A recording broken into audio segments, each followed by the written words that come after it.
va travailler avec les fiches, nous allons distribuer des fiches. Donc tout cet ensemble de données-là, l'ONG veut vous mettre ça à la disposition de la Guinée. En fait, son expertise sur les sociaux, il veut le mettre à la disposition du pays. Parce qu'aujourd'hui, il n'y a personne qui peut nous dire aujourd'hui que ce que nous avons fait, qu'il a eu à le faire par le passé. Uniquement que ce livre, ce guide de pratique, que les autres États ont financé pour que ça soit à la disposition de tout le monde. Nous avons financé ce livre pour tout le monde. Donc nous sommes aujourd'hui au carrefour d'une situation. Nous n'avons pas voulu aller tout seul, on ne peut pas aller tout seul. C'est pour cela que nous avons ciblé certaines directions.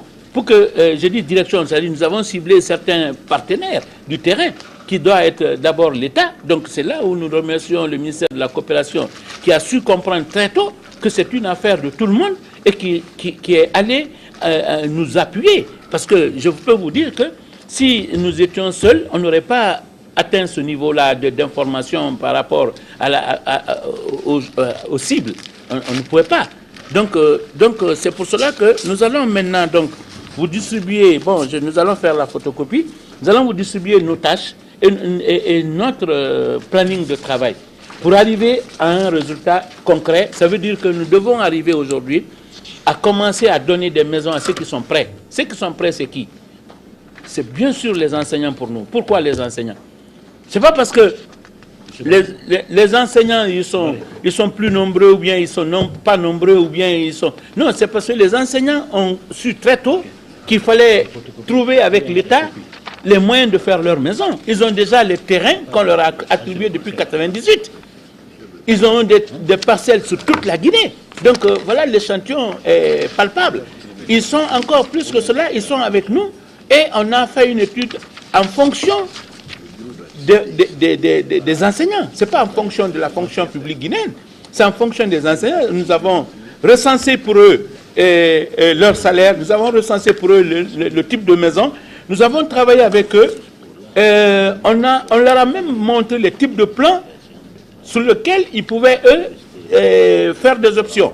Donc tout ça s'est fait et on est allé plus loin parce qu'ils sont déjà formés en formateurs pour pouvoir l'étendre sur non seulement les enseignants mais sur tout le monde.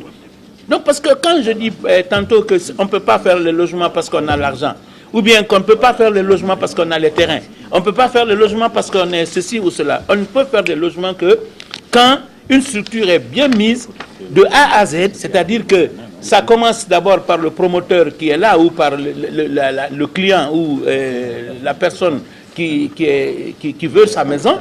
Et ça commence par lui, jusqu'à ça vient sur le foncier, ça arrive au financement et ça arrive maintenant au remboursement. Donc c'est tout cet ensemble-là que nous avons fait avec les enseignants de Guinée. C'est pourquoi aujourd'hui leur projet, il est bancable. Il est bancable à tous les titres. Parce que si ce projet est bancable, pourquoi il n'est pas bancable? Pourquoi il est bancable plutôt? C'est parce qu'on l'a fait dans un autre pays et les gens qui sont dans ce pays-là sont prêts aujourd'hui à nous apporter de l'argent, à nous apporter de l'expertise, à nous apporter des maisons pour qu'elles soient achetées. Donc il y a un petit blocage là-bas. C'est que les enseignants aujourd'hui, n'étant pas des hommes du métier en bâtiment, ils sont obligés d'attendre que nous finissons de leur dire ce qui est bon en fonction des coûts qu'ils vont supporter. Donc nous sommes à ce stade-là. Donc il faut que cette assemblée-là sache qu'aujourd'hui, si nous devons commencer quelque chose, bien sûr c'est par les enseignants. Pourquoi par les enseignants? Parce que ce que les autres recherchent, c'est-à-dire en plan en étude de plan architectural, étude de faisabilité pour donner les coûts de remboursement, même comment est l'argent, qui doit donner l'argent, tout ça c'est déterminé. Il nous reste aujourd'hui, pour ce premier projet-là, que nous rencontrons les autorités guinéennes, parce que vous allez vous dire que le jour où ce projet va démarrer, c'est toute la Guinée qui va démarrer en social. Parce que les gens vont voir que ce n'est pas difficile, parce qu'il y a déjà la plateforme. Maintenant c'est difficile, parce qu'aujourd'hui, si un promoteur arrive à Conakry, vous allez voir le casse-tête qu'il va avoir, parce qu'il va venir voir d'abord l'habitat, qu'est-ce que c'est le terrain, ils vont lui dire, bon, le terrain ça coûte tant, mais c'est quel terrain? C'est un terrain non constructible. Il n'y a pas d'aménagement, il n'y a pas de VRD, il n'y a rien. Donc ce gars-là, il va d'abord se mettre à faire les VRD qui coûtent 2 fois plus cher que le bâtiment, qui ne sera jamais chiffré, ou bien il va faire des maisons. Donc aidons-nous, sinon nous n'allons jamais démarrer. Ce n'est pas pour rien que 50 ans durant, on n'a pas démarré. Donc c'est pour cela que moi je dis aujourd'hui, cette réunion que nous avons ici, nous, que nous sommes en train de faire, c'est pour aider les autres maintenant, c'est-à-dire aider notre pays à démarrer. Et comme on le dit, quand le bâtiment va, tout va.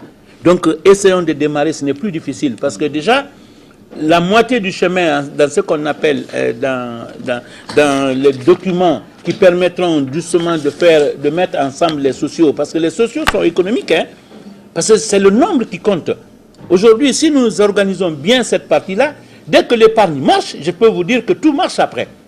Donc, c'est pour cela que nous avons affaire ici à des professionnels. Nous allons les laisser la parole un peu pour qu'ils nous disent un peu comment ils pourront savoir et nous aider dans, en fait, s'ajouter à nous pour que nous puissions avoir le cible. Le cible, c'est qui? C'est l'administration guinéenne. C'est tout ce qui compose l'administration guinéenne. Parce que comme on le dit, le logement, c'est un tout, hein, c'est pas un partagé et un demi-partagé. Donc nous allons déjà encore, en plus, vous faire distribuer quelques documents importants que vous allez voir dans notre organisation ou dans notre marche pour le projet des logements sociaux des enseignants, qui doit normalement démarrer maintenant et tout de suite. Parce qu'il n'y a pas de raison qu'on ne peut pas démarrer, parce que tout est là.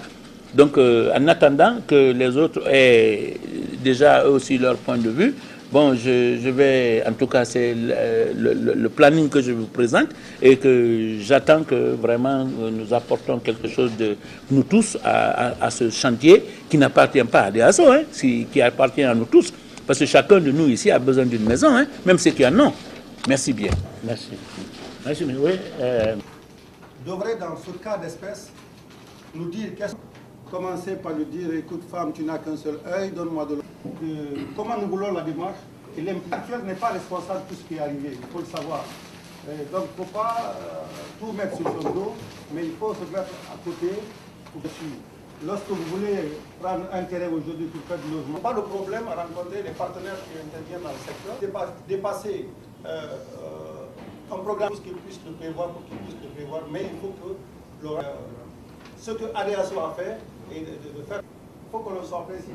Quelle plateforme nous voulons mettre, voir la levée des contraintes, ce qui veut dire qu'il faut identifier les contraintes, il faut voir le rôle des intervenants, nous battre pour que finissent par reconnaître à ce comité de pas en matière d'investissement immobilier.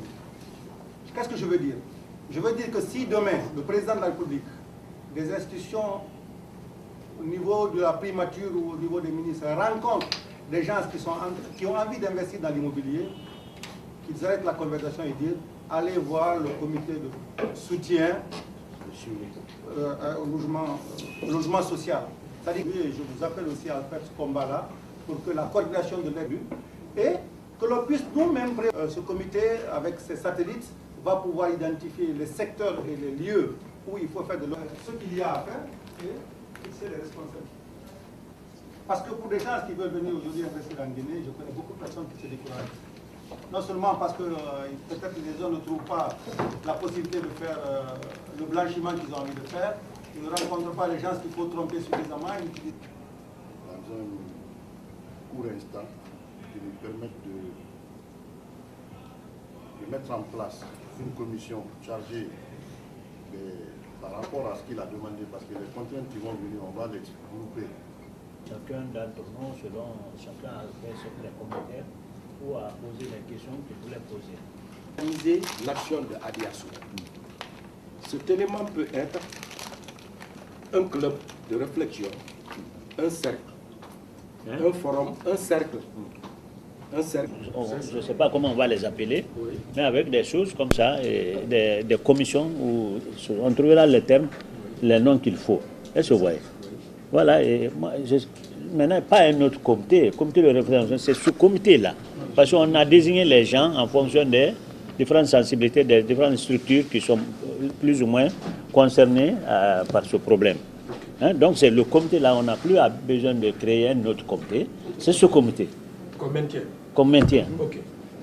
Parce que la grande réunion a donné lieu, a donné un sens à ce comité. Ou bien, moi je crois qu'on ne peut On ne cherche plus à mettre en place un autre comité. C'est ce comité. Maintenant, comment le comité va s'organiser, se structurer pour pouvoir travailler, voilà la question. Maintenant, hein? Oui, bon, d'abord, premièrement, je pense qu'il faut...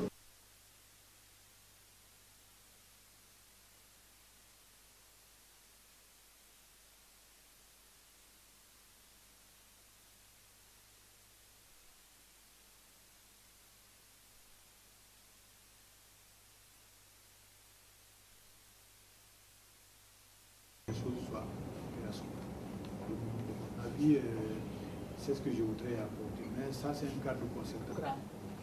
Donc la commission pourra se référer sur ça pour savoir comment marcher ensemble, chacun. Il faut que le comité soit là. Parce que nous, on peut mieux parler d'Adiasso, on peut la défendre. On peut lui... le terrain, on peut l'aider à voilà, etc. C'est une ONG, elle doit évoluer comme une ONG. Indépendamment. Ce comité de soutien sur tout son domaine réservé du comité. Le comité doit être une structure qui va s'occuper au plan national de tous ceux qui vont intervenir. Avec sa mission, tout le reste on peut discuter. Sinon, tout à l'heure, dans leur intervention, ils ont dit que nous devons savoir Adiasso doit intervenir jusqu'où. Et levé en disant qu'on va composer tout de suite les associations sociales pour l'acquisition de l'emploi, qui se trouvent avec des coopératives d'habitat, qui se trouvent, ces coopératives d'habitat, dès qu'on leur donnera les instruments qu'il faut, et c'est aujourd'hui on peut leur donner ça, ils vont commencer à travailler. Qu'est-ce qui aurait pu nous empêcher de mettre ces associations en place? C'est le ministère de l'Habitat qui aurait dit, bon écoutez, ils s'organisent n'importe comment, nous ne sommes pas au courant, mais ils ne peuvent pas, parce qu'ils ont participé avec nous. Donc nous avons déjà levé cet handicap. Il faut maintenant que nous soyons sur le terrain pour le faire.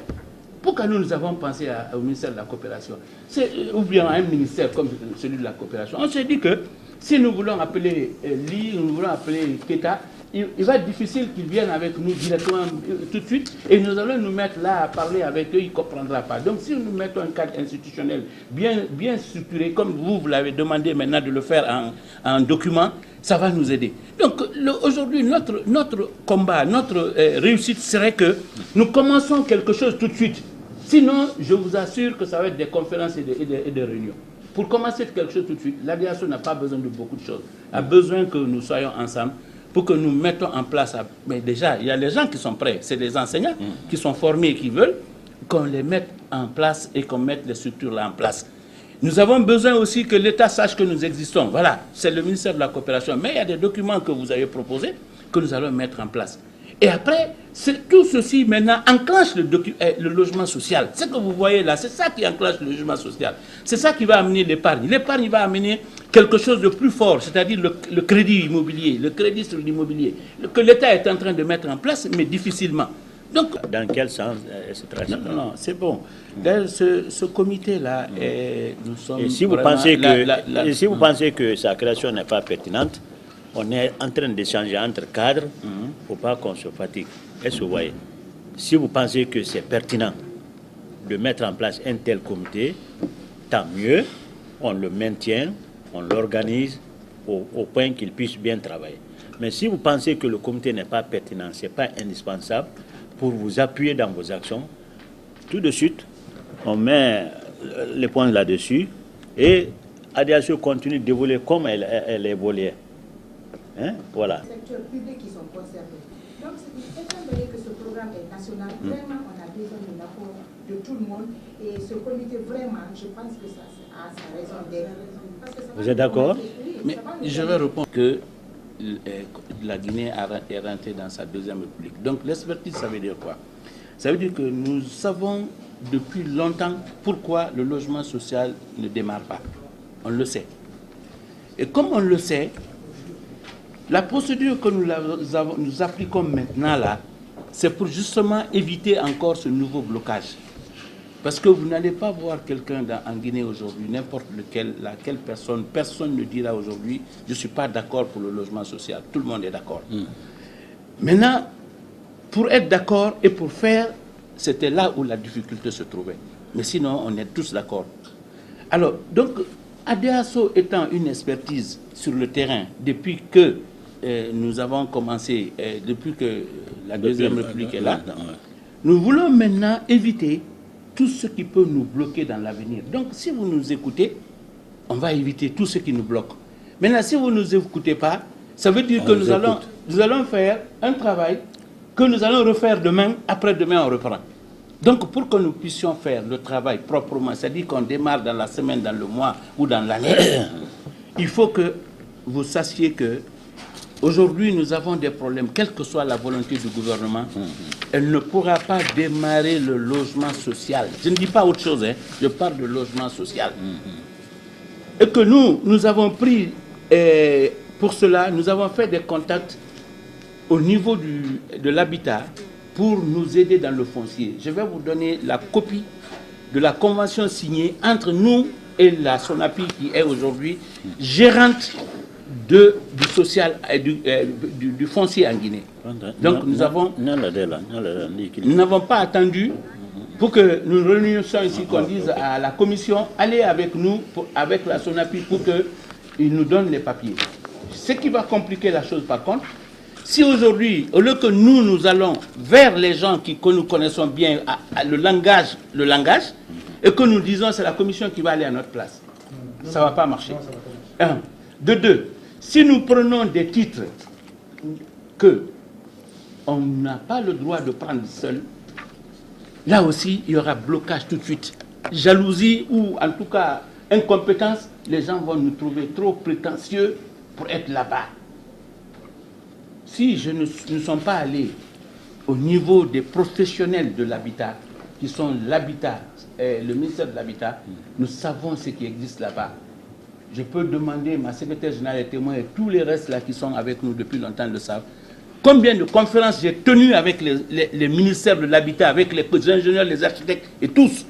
Donc, par rapport à la commission... De quelle liste? J'ai remis ça, madame. Voilà, vous êtes... Monsieur Sekou Sissoko, le président de l'ONG ADEASO. Voilà, monsieur Sissoko, ça fait longtemps que vous êtes dans votre projet. Aujourd'hui, quelles sont les difficultés réellement que vous rencontrez?